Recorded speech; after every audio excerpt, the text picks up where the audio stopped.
Thank you for tuning in to Worst Day of the Week. Worst Day of the Week is all the way live. Please like and share this video. Like and share this video. Thank you for tuning in to another episode of Worst Day of the Week. I am your host, Denard Andre, and Worst Day of the Week will start right now.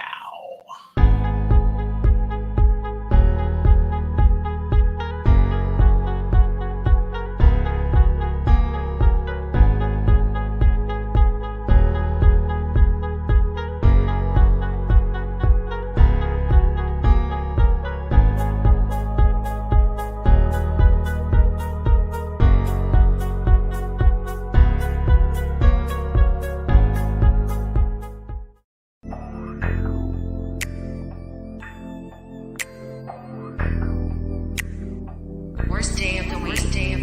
It's gonna be a good day, even on my worst day. Nothing makes me smile more than hanging with my family. LOLs and good times, yeah, that's how we mob it. No filters on the real is. Say something, get it poppin'. Laughing is good for the soul. Keep it 100, yeah, you already know. Not Friday, Saturday, Sunday, but the worst day of the week. It's not Friday, Saturday, Sunday, but the worst day of the week. Yeah. Worst day of the week. Worst day of the week.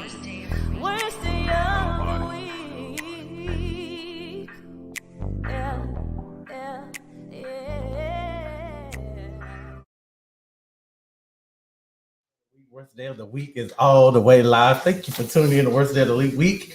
I am sitting here with my very, very special guest, Demondre Montgomery. I like that. Yes. You like that? Yeah. You like the applause? How about give him that. another round of applause, I like Demondre? that. That sounds good. Democratic candidate for Dallas County Constable Precinct number 3. Congratulations on Yes, that. sir. Thank you so much for joining me on the show. Yes, sir. Most definitely. We are going to get right into the show today with the news that you can use. Now, remember, the news that you can use is not what I say. It's not what my mama say. It is the news that you can use. Make sure that you are paying attention to the news that you can use all around the city. What's going on in your city, in your town, in your hood, wherever you at. I want to make sure that you always know what's going on with the news and paying attention. First up on news that you can use. Let's see what the producer put up on the screen so I can. Okay. A man charged in 18 Texas deaths says that he is not a killer. During a phone interview from jail last week, Billy Schimmermer denied all charges against him and said he is 100% sure that he will not go to prison.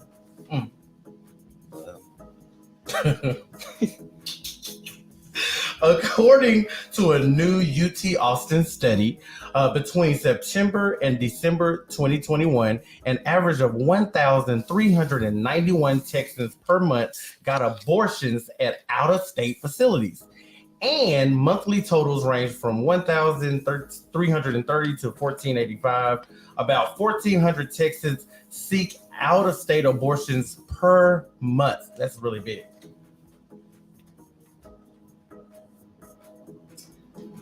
About 10,000 Harris County mail-in ballots that were missed will be added Tuesday. The addition could affect 2 Democratic primary races. About 10,000 Harris County mail-in ballots were not added to the election count. You know, Harris County always. They always messing up. Someone on. Oh, wow, this is really big right here. Despite stage 2 status in Austin, South by Southwest requiring masks and vaccination.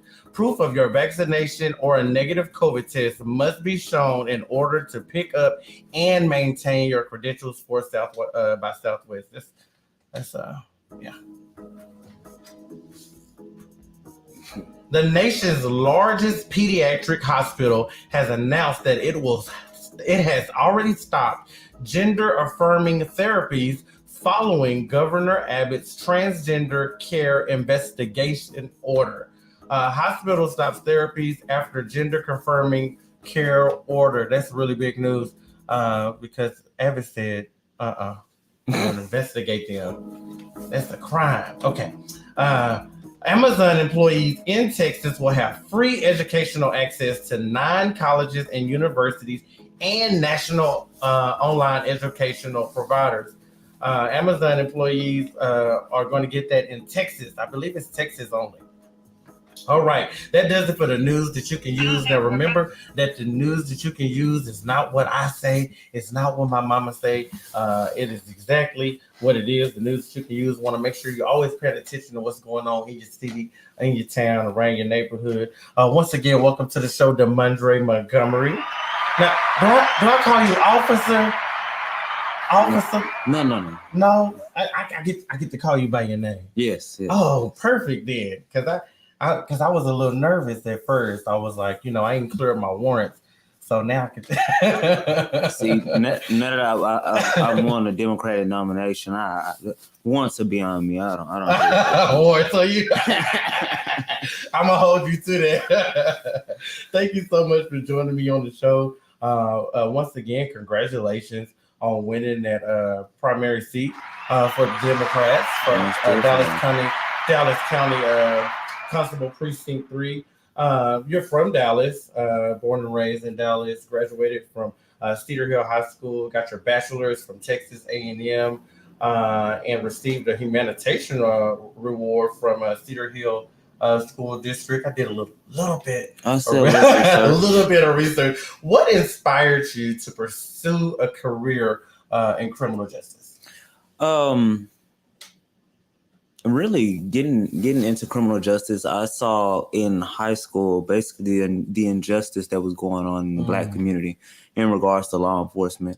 Law enforcement was always it wasn't always something I was interested in as a child. I always wanted to be a neonatal physician, so I wanted to work with little babies in the hospital and things of that nature. And then I just saw how everything was moving and was like, let me go ahead and get into law enforcement and change from there, because law enforcement, that medical field, they kind of all work hand in hand. So I was always like, if I want to make a change, I need to be a part of change. It's easy to go to school and get your degree and keep on pushing and get into society and then get in all this debt and still living day to day. Yeah. Now I don't have any debt and I do what I want to do. So it's like, oh, let me do this. And then I'm making an impactful change in the community, either keeping people from getting arrested, where I can, or just changing people's lives when you're making contact with these people inside of you're seeing people at their worst times. Whenever you answer a call, you're seeing these people when they're down in the dust. To them at this moment, this is the worst time of their lives. And basically you're able to make a bigger impact there than, in my opinion, a majority of other fields that's out there. Wow, that's really, really, I like that a lot. So you said that you saw a need and you decided to make a change, be a part of the change, make an impact. I really like that. At what age did you start working in the field? So I got into law enforcement at 18. Okay. So I graduated from Cedar Hill Collegiate High School. It's an early college high school. So I graduated with my high school diploma and my associate's degree simultaneously. Wow. So once I did that, I was like, let me go ahead and get into this field. I went to Stephen F. Austin State University for one semester. Went out there, got wild, drinking, partying. You got your taste. I got me a little taste of freedom, and I said, oh yeah, I'm gonna run with this. Yeah. And I just started seeing. I was like, every week I'm bonding one of my friends out of jail. I was like, let me get up out of here before I be in jail too. Yeah, birds of a feather. Let me get up out of here. That first semester, at the end of that semester, I said, I'm not coming back. Mind you, I was doing all that partying. I was only making C's. I was partying every day, so it wasn't barely scraping by, rolling in the class, drunk. I said, oh no, I can't do this no more. This isn't gonna work. But got a job with Dallas Sheriff. Started there. I was the youngest jailer out there, working in the jail. That's where I got my taste from. All the inmates, even now, the inmates that were in the jail when I was working there, they know me. They like, oh, Montgomery crazy. Because Montgomery will fight anybody in here. He was that mouth of his, he don't care what he said, came out of his mouth. So started there, went to Bedford PD, left there. My grandmother got ill, left there, became a deputy in Smith County, left there. Well, not really left there, still reserved there, started my business. Kind of started my business right when COVID started. Okay. And that's what my main source of income and main focus has been since then. And then I came around and said, let me start going into this constable field and really make a change. I can make the youngest change and most impactful change in law enforcement. So I went ahead and went out for it. What does a good police officer look like to you? So I built my principles off of what a good police officer looks like to me. My campaign principles was character, compassion, character, commitment, and compassion. And that's basically exactly what it's saying. Character is how you're acting when somebody's not watching you, and how you're acting when somebody is watching you. In law enforcement, whether you're being filmed or not, somebody's always watching the actions that you take. Right. The actions that you take could basically be a determination if this individual is going to have a positive interaction with law enforcement or a negative interaction with law enforcement from here on out. The action that you take, if you decide to take this individual to jail over this petty or misdemeanor crime, could possibly have this person engage in other crimes and different things of that nature just out of spite of law enforcement. Commitment, because you need to be committed to the people that you serve. It's a lot of people in the constable's office. If you're the head constable, which the position I ran for, if you're the head constable, you have to stay in that area. Yes. I have to stay inside of the precinct that I got elected into. Okay. That shows that commitment. I'm committed to giving back to the same community that I live in. Not only do I live here, but I serve here as well. Wow. It's a lot of police officers that they work 2, 3, sometimes 4 hours away from where they stay. Oh, I stay this far away. I never interact with these people. The only time you're seeing them, so you really don't care about the impact that you're putting into the community because you don't stay in that community. You don't represent that community. You're not a makeup of that community, and that's a problem. A good police officer, in my opinion, you're staying local. This is home. To me, I mean, I see there's always a reason of why police officers should have a certain location of what agency they chose. Dallas Police Department. Oh, I grew up in Dallas. Oh, okay, you're like, oh, okay, I understand that. But me growing up in Dallas, going out to Fort Worth PD, it wouldn't make sense. Number one, I don't know Fort Worth. Right. Number two, I've never had any interactions in Fort Worth, so I could love the people, but I don't have any true connection there. Right. And then compassion. Compassion is exactly what it's saying. Compassion because, as stated prior, you're interacting with these people at their worst times.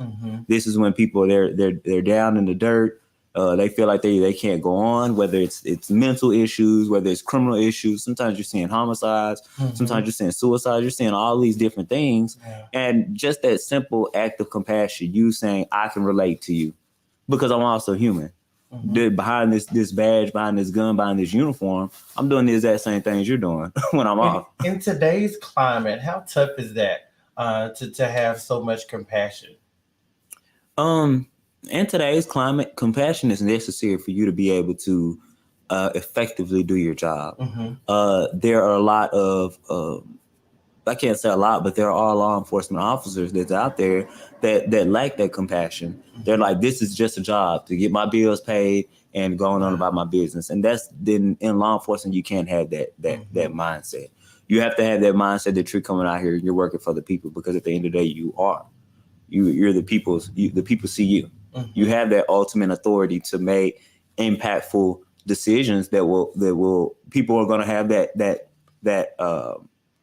stigma in their head, regardless of what outcome you chose. Yeah. So, I mean, compassion is very necessary nowadays. It's incidents, even as childs, we all can recall an incident where we called the police or we interacted with the police as a child, and you remember exactly how that police officer helped you, or worked to your demise. So, I mean, it's that compassion is necessary more now than it was 20 years ago. Yeah.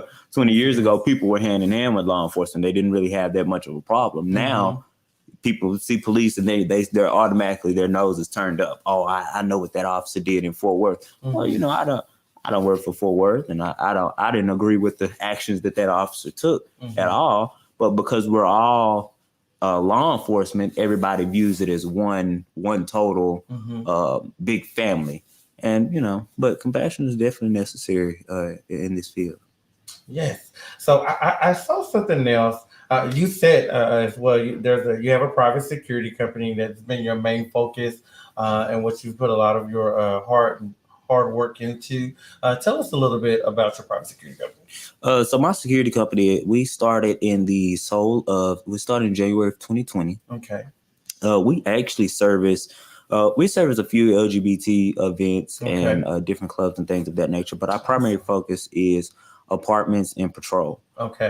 We do apartments all throughout the DFW Metroplex. Mhm. We do high risk apartments, apartments that are deemed by the city as a nuisance, Mhm. and they have to take corrective action immediately before the city sues the apartment complex and ultimately. Mostly C and D properties. Well, the city of Dallas determines them as a safe program. Basically, Mhm. a program that says this property is a nuisance property, but every city has their own verbiage of what they use. In the safe program, they have to do like an inspection that's annual. They do inspections. Yeah. Mhm. They have to. They're mandated to have security. Mhm. Their crime stats have to go down by a certain percentage. They have to have They have to take these initiatives so that the city does not sue them and ultimately shut them down. Since we've started, we've successfully taken 4 properties in the city of Dallas off of that program. That's awesome. And that's just working and building a rapport with the people inside of Mhm. that apartment complex. Mhm. Some people have to learn the hard way and they have to get evicted and different things of that Mhm. nature. But most of the people, they see the reason why we're here. Yeah. They know that we're here to bring down the crime. Mhm. Sometimes they don't necessarily agree with the decisions that have been made, Mhm. although they do understand that, you know, if you guys went out here bringing this crime down, bringing these stats down, bringing these, you know, having these community outreach events, not just doing it on a security level, but also doing it on just a personable level, Yes. having these community outreach events and different things of that nature. If you guys went out here, ultimately, it's a lot of people at these properties, they're not staying there by choice. Mhm. They don't have the money to move anywhere else. I've been in property management since 2004. And I've worked at some properties that have participated in that SAFE program, Mhm. And they're different. The people are different. The property itself is different. It's managed differently, Mhm. and so I really I like that you said, you know, you've been working on that program, and there's some properties that you've gotten taken off. I don't think any of my properties that I worked there were ever taken off the list. I was probably contributing to the nuisance. No, for real. It's a really big thing, you know, to be a part of the community. And when you're out there and you're helping, you're lending a helping hand, like you say, they understand why you're there and what's going on. It really plays a big part. It really plays a big part. So I really like that. What is the name of your private security company? State Enforcement Protective Service. State Enforcement, okay. And so you focus on apartments. You do other events as well. Work at some LGBT Establishments. establishments. I'm sorry. That is a really, really amazing thing. How busy does that keep you having to do all of that? With all of what? The security and The campaign security and different and the things. campaigning, everything. Honestly, I can say the last 24 hours, I think my last time I slept was probably about 40 minutes ago. I slept for 2 good hours. Wow. That was probably the best sleep that I done had in a while. 2 whole hours. Yes, 2 hours. That was good. Really managing everything. Now that I have won the Democratic nomination, my schedule is becoming more lenient. At first, it was always moving. I was always moving, fast paced. Okay, after I got off the campaign trail at 7, go home, eat, take a nap, take a shower. By the time I wake up, it's 9 o'clock, it's 10 o'clock. It's time to go ahead and head out there and make sure now that my employees are representing my company properly. Because at the end of the day, if I didn't get the nomination, my company is what I have. Yeah. You know, so it was always something. It was always moving. I definitely had a very tight schedule in regards to the things that I did, things that I didn't do, and the days that I were off. Those were the days that I took advantage of. That's awesome. You also provide a free escort service to funerals. Why is it important for you to take some of that burden off of a grieving family? So my security company, security does, they're licensed through the Texas Department of Public Safety, Mm-hmm. which ultimately gives us our arrest authority and also gives us the authority to provide traffic control throughout the whole state of Texas, really. I started the funeral escorts probably maybe about a year and a half ago, and now a lot of funeral homes are utilizing the service. Although there are criteria that you have to meet. These usually are people that are barely able to scrounge up the funds to be able to provide a burial for their family, or you're military. If you're military, I also do a funeral escort for you. But those are things because a lot of times in the Black community, especially when people pass away, number one, we're not prepared. Right. We don't have any insurance. We don't have any preparations, no plans, because we don't talk about it. It's something we don't talk about. Number two, nobody, on top of not being prepared, nobody usually is having the funds to put, $10,000, $15,000 into a proper funeral and go forth from there. And number three, these funeral homes, they take granted of the grieving families, and Jimmy would have wanted the best. Yeah. We know how he was. He was always lavish, and us, we crying. And yes, Grandpa would have wanted the best. Let me go ahead and get them this gold line casket. I've been in funeral preparations before, with the family.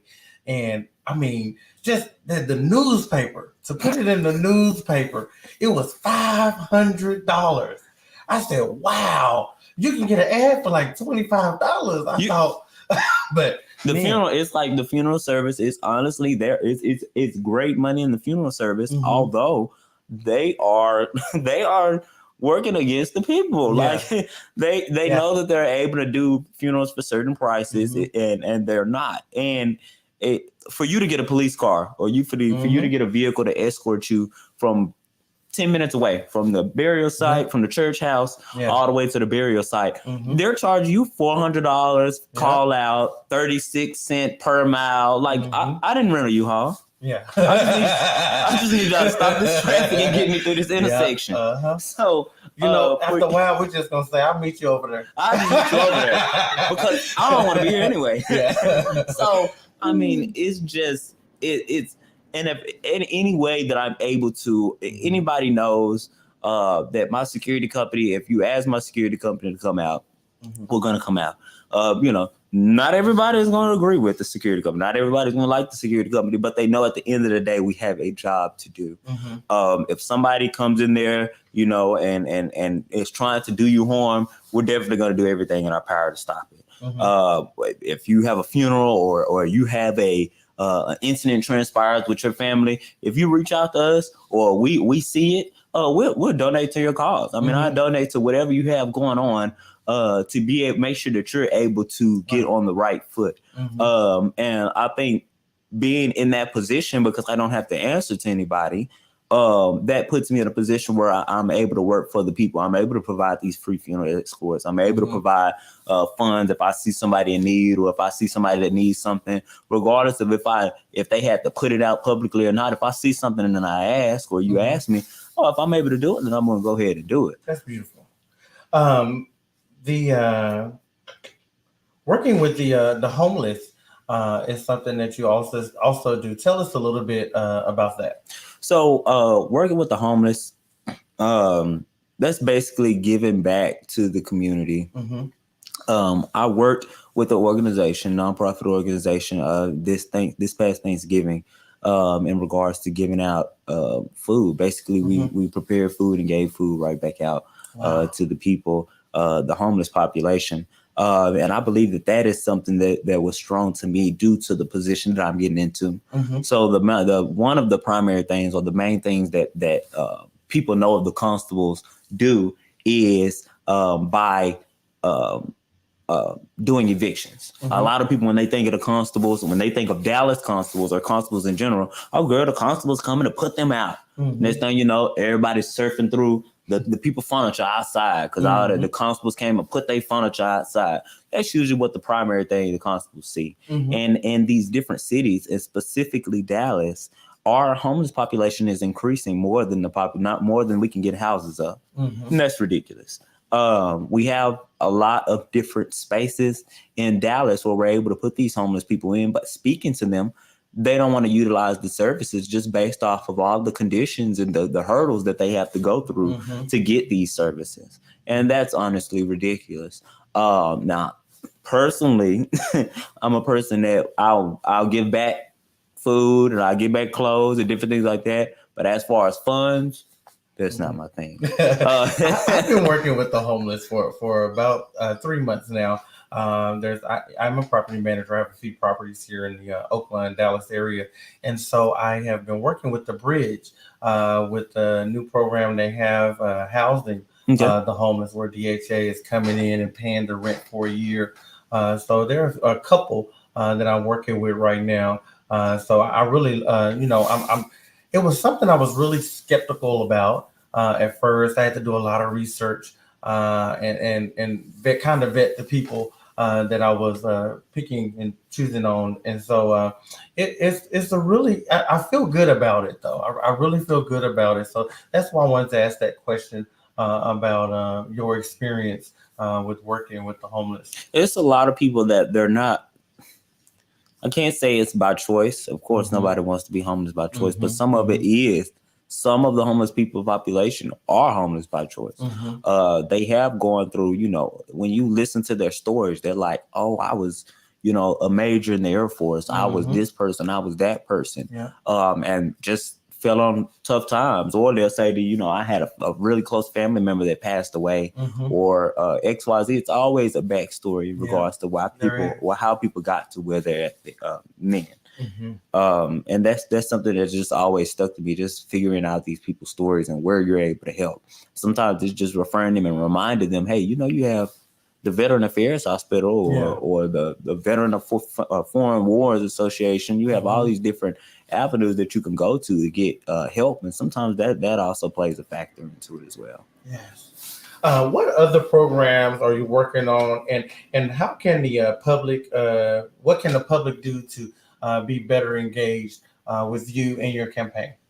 So the other programs that I'm working on right now, my primary focus is, we have still the main election is in November. Okay. November 8th. Yes. November 8th is the last big election.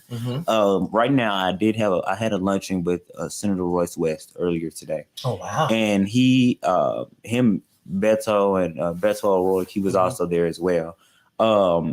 They provided numbers and statistical numbers for the county of Dallas and Travis County. Okay. Travis County, the city of Dallas is the second largest county in the state of Texas.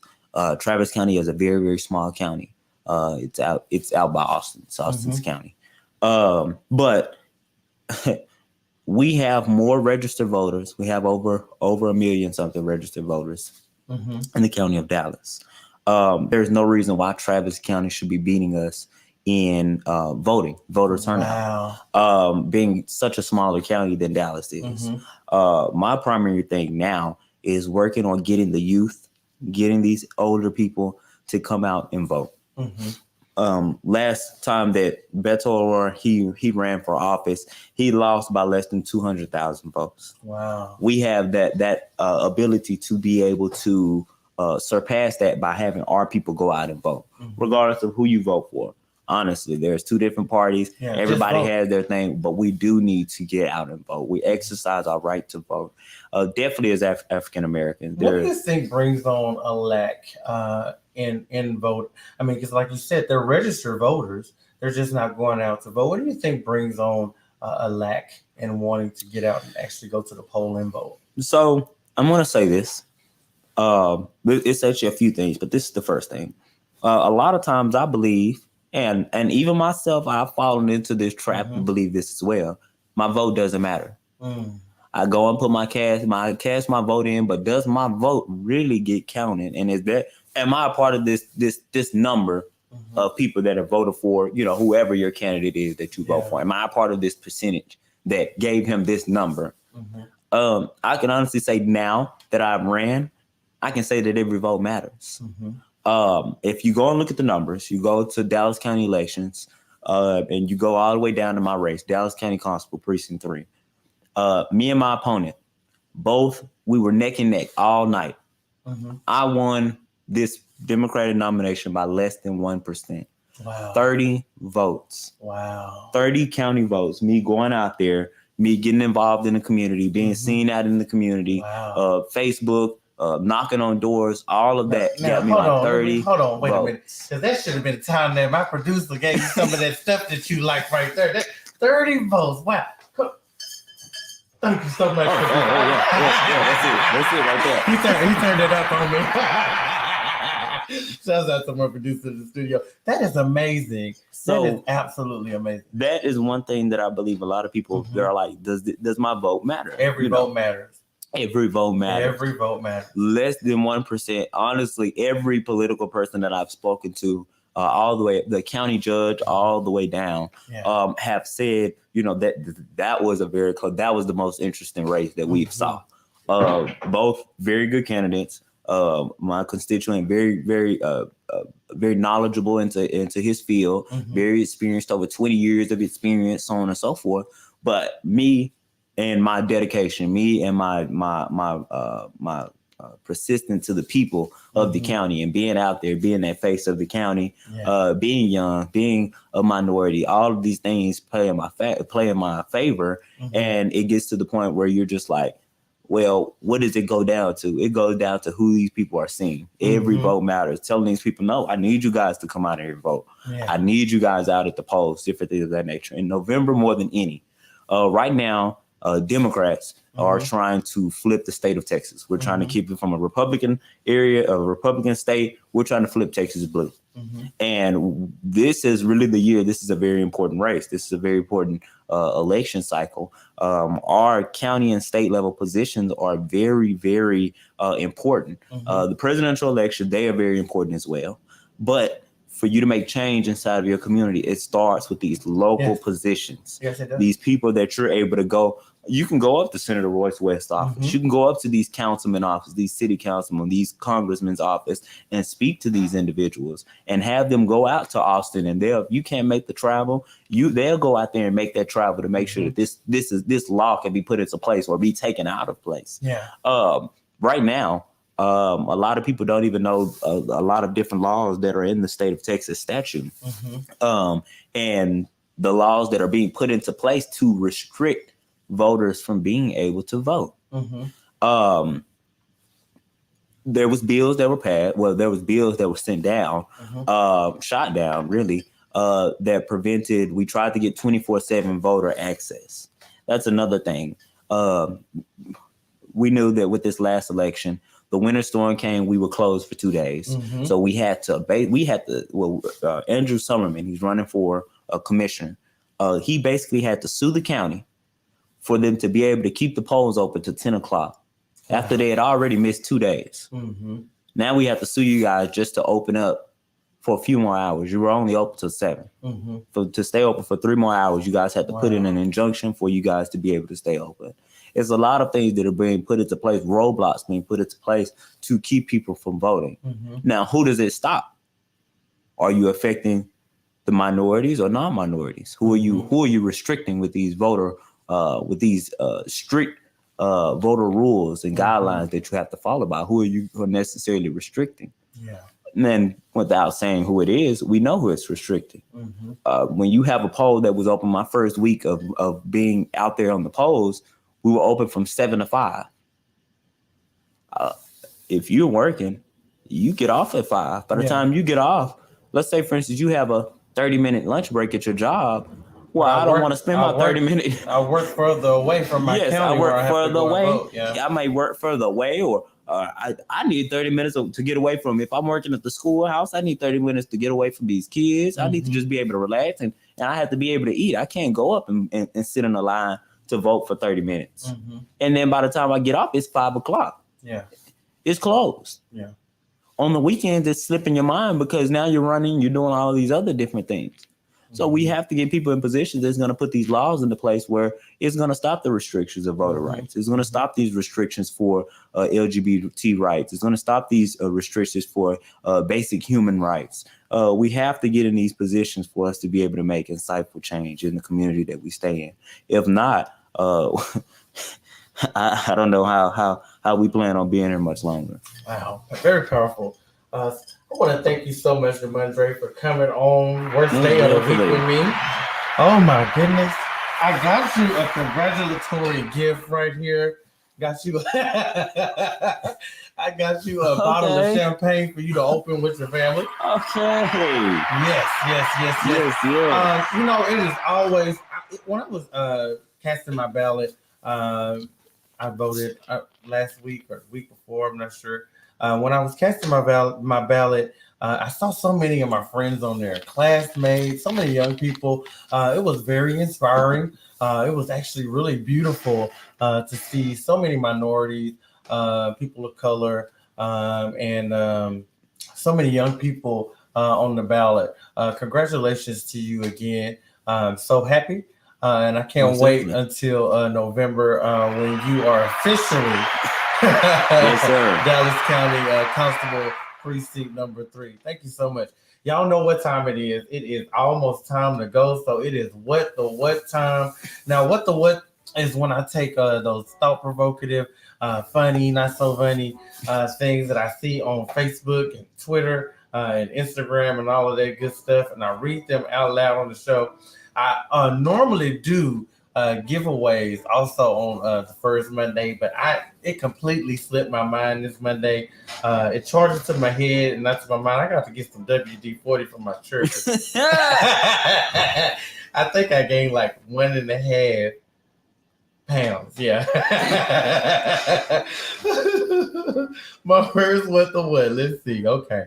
I know I got a good one. Oh no, that's not one. Okay. I think I read that last week. I didn't get that. I did. Let's see here. I go up.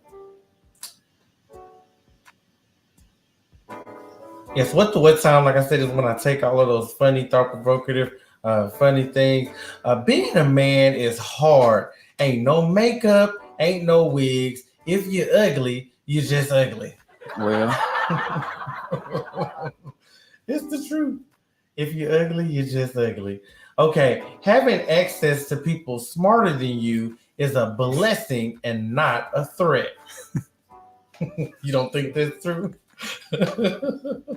Soul Plane was really a documentary about Spirit Airlines. for real.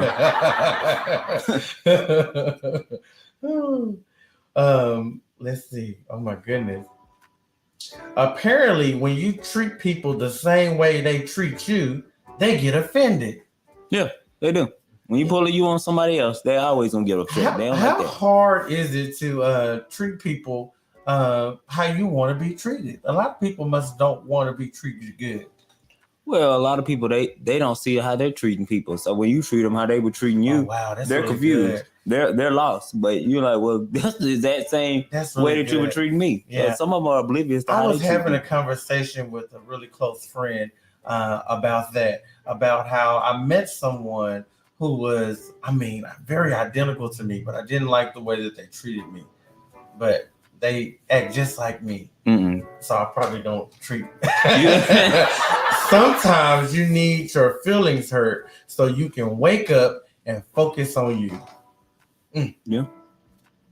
A lot of women don't want to work because they can't find nobody to watch their baby daddy. I know where he is. Maybe you're asking for the truth from someone who is living a lie. It's really hard to decipher when somebody is lying and telling the truth from a truth. lie. Yeah, because it's really hard. You don't really know when male bees die after mating. That's basically their life. Honey, nut, Cheerio. You gotta hang around winners so your wins don't sound like you're bragging. Yeah. You know, everybody, you know, a lot of times you get around people and friends and they don't really see the good. They're not really happy for your good. You know, that's a really hard thing, a really hard place to be in because you want all your friends to win. That's what you should want. You should want everybody to be on a level where you're succeeding and you're receiving blessings. And it's really hard when everybody in the circle is not. And so you have to learn how to hope people along. You know? But just because I'm winning at this moment and you're not seeing a loss, but you're not seeing a win right now. Yeah. I shouldn't be I shouldn't be treating you any different, but also I expect you to still be having that same cheerful attitude that you had when we both were winning at the time. And now more than ever, I've witnessed it time and time again. People that I saw with my friends and different things of that nature, and I'm like, oh, but you were. Well, what side would you really plan on this whole time? It's just opened my eyes to seeing. You're just seeing the support. You see your lack of support or your lack of when you win. You're like that. Yeah, I see now. You're just like, okay, I see what's going on here. You don't want to necessarily count them out, but you're not going to turn a blind eye to what you saw because you can't change the facts that I saw. That's right. So can't change it. When you see it, you can't. You change see it. You just like you can't change what your eyes are seeing, and you're disappointed because that's somebody that you call your friend. That's right. Y'all better stop believing people's side of the story just because you're close to them. They be lying too. They will. Don't invite me to your crib if your couch peeling because I'm gonna peel it some more when you're not looking.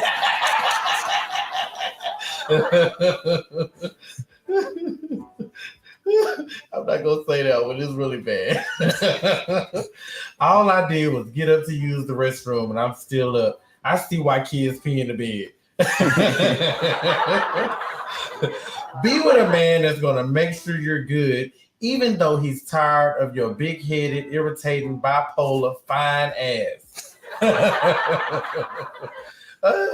Stop calling me your bro, homie, family when you sitting somewhere talking about me. That's a real one right there. You know, if you got to sit around and talk about them, then you just should leave them alone. But it's not just the fact that you're talking about them. It's the fact that you were calling me family, you were talking about me, but by the time I get the story from you, it switched. Oh, so-and-so was over there talking about you. Well, what did you say? What did you say? In the midst of them talking down on me. What got to them? How they get comfortable telling you about me? Yeah, because you used to doing it. You used to talking. You used to doing it. These days, you gotta. I can't say that one either. I'm almost ready. I asked my grandson how he got a girlfriend and still pee in the bed. This boy says she do too. Oh. I'm single and dating, so if you see me outside with somebody and then see me with somebody else, DM me and let me know who I look better with. Please. Please don't get mad at me because it's all in the club. Let me know what's up. Which one did you like better? Which one? So I know. Last year, this time, I was single. This year, this time, I'm singler.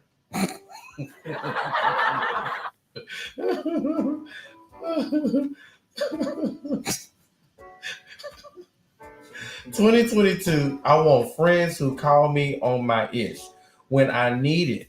I'm just saying, if you can't do that, don't call me your friend. Go ahead and delete me now. How hard is it okay? All right, producer. How hard is it to hold people accountable when they need to be held accountable? I'm talking about friends and family. It shouldn't be that hard. I for me myself, I'm a very blunt person. So when I see friends, if I see something, I have a best friend that I feel like is not working how he should be working, or how I see that he used to work, or he or she, or how they were. I'm gonna call them out on it. I'm like, nah, come on now. You said these were your plans. You slacking off on the plans. So what we gonna do to get you back on the plans? I don't know what none of your other friends, because none of your other friends clearly have said anything to you about it. I'm gonna tell you what you need to hear, whether you want to hear it or you don't. You can take it or leave it, Barbara. Well, I think that you know, when you don't say anything and when you don't hold a friend accountable, then you're really not on their side. You know, you're not looking out for their best interests, and you should probably go on and leave and exit. You know, before it's catastrophic for you both. Yeah. Yeah. I'd rather save the friendship by leaving. Yeah. Than and just being cordial. Then we go down this road of destruction, because if we do, then it's built up tension and animosity, and that's just, for us, the older you get, you're just like, I honestly don't have the time for that. Yeah, you're just like, you're not whatever. that old. Well, I'm old enough. I feel like I don't have nothing. I'm like, I ain't got time to be arguing with you and going back and forth. You got it. Yeah, when you keep on living. I've been waiting to say that. I've been wanting to say that since I was 12, the first time I heard it. Yes. But you know, the older I get, and like you said, the older we get, you do have less time. And the people who are my age that have time, then they got energy, man, because I don't have it no more. Once again, Demontre, thank you so much for coming on Worst Day of the Week Live. Thank you for stopping by the Worst Day of the Week studio. Y'all can catch me live next week. I have a really special guest. Jared will be here next week. We're going to talk about music, Sunday takeout, whole bunch of other stuff. Jared Williams will be here next Monday. And I will probably do my giveaways, but I might not, because it's only on the first Monday. And so if I miss it, I miss it. I want to say thank you for tuning in again, and I will see y'all next week.